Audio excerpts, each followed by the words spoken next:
আসসালামু আলাইকুম ভিউয়ার্স, কেমন আছেন সবাই? আশা করি সকলে ভালো আছেন। আপনারা দেখছেন মাছের খামার ইউটিউব চ্যানেল। তো আজকে আমার গোল্ড ফিশের বাচ্চার কিছু আপডেট দেবো। মাছগুলো অনেক বড় বড় হয়েছে, কিছু সেল আপডেট আছে। তো চলুন শুরু করা যাক আজকের ভিডিও। তো এই হচ্ছে আমাদের সেই গোল্ড ফিশের সেট আপটা। এখন বর্তমানে ওয়েদার খুবই খারাপ, প্রত্যেক দিনই প্রায় বৃষ্টি হয়। তো এখন দেখেন হাউস সব ফুলফিল হয়ে গেছে, পানিতে ভরে গেছে। এখানে নতুন পানি রেডি হচ্ছে আমাদের মাছগুলো ব্রিডিং করানোর জন্য। তো এখানে তো মূলত আমাদের রেড ক্যাপ গোল্ডফিশের বাচ্চাগুলো রয়েছে। তো আমি আমার হাতে দেখতে পাচ্ছেন একটি সাদা একটি বাটি, তার কারণ এটা দিয়ে আমি মাছকে ধরে দেখাবো। তো একটু একটু করে ধরে দেখাই মাছগুলো কেমন হয়েছে। মাশাল্লাহ, এই হচ্ছে মাছের সাইজ। সবগুলা মাছই প্রায় কালার আইসা পড়ছে। মাছগুলো মাশাল্লাহ সুন্দর আছে অনেক। সিঙ্গেল টেল নাই কোনো মাছ, সব ডাবল টেল। কারণ আমার প্যারেন্টসগুলো হচ্ছে সব সুন্দর কোয়ালিটি এবং হাই কোয়ালিটির মাছ, ব্লাড লাইন ভালো। এ হচ্ছে আমাদের রেড ক্যাপ গোল্ডফিশের বাচ্চাগুলা। তো যাদের বাচ্চা লাগে, হ্যাঁ জানাবেন, দেওয়া যাবে, সমস্যা নাই।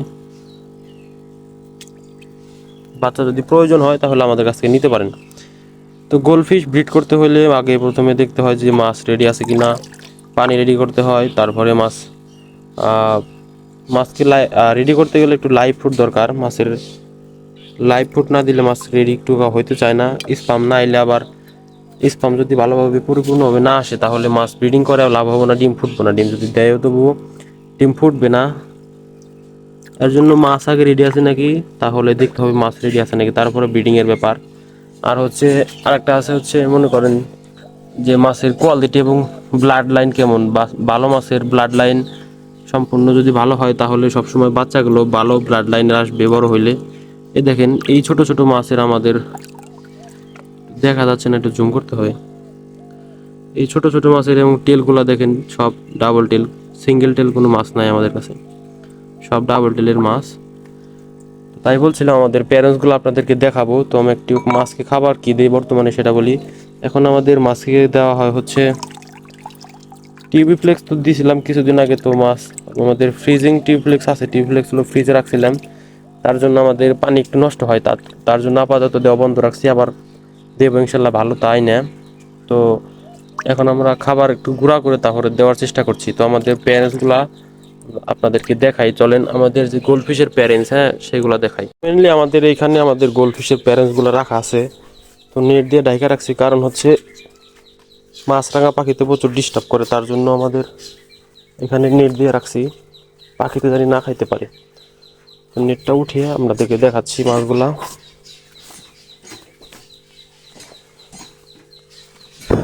এই হচ্ছে আমাদের গোল্ডফিশের সেট আপ।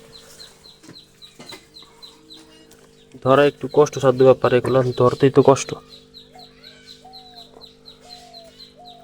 আমি ধরে ফেলেছি। এই হচ্ছে রেড ক্যাপের মেল।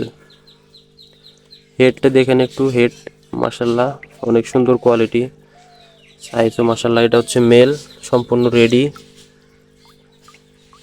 স্পাম এসে গেছে মাছের। এটা হচ্ছে মেল, এখানে হচ্ছে ফিমেল।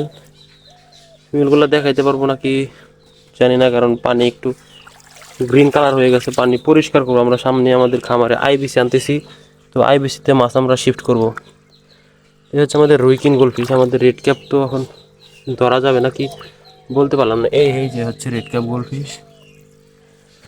তো এটাই হচ্ছে আমাদের মাছের সেট আপের ব্লাড লাইন, এটাই ঠিক আছে, কিন্তু মাছটা ধরতে পারলাম না।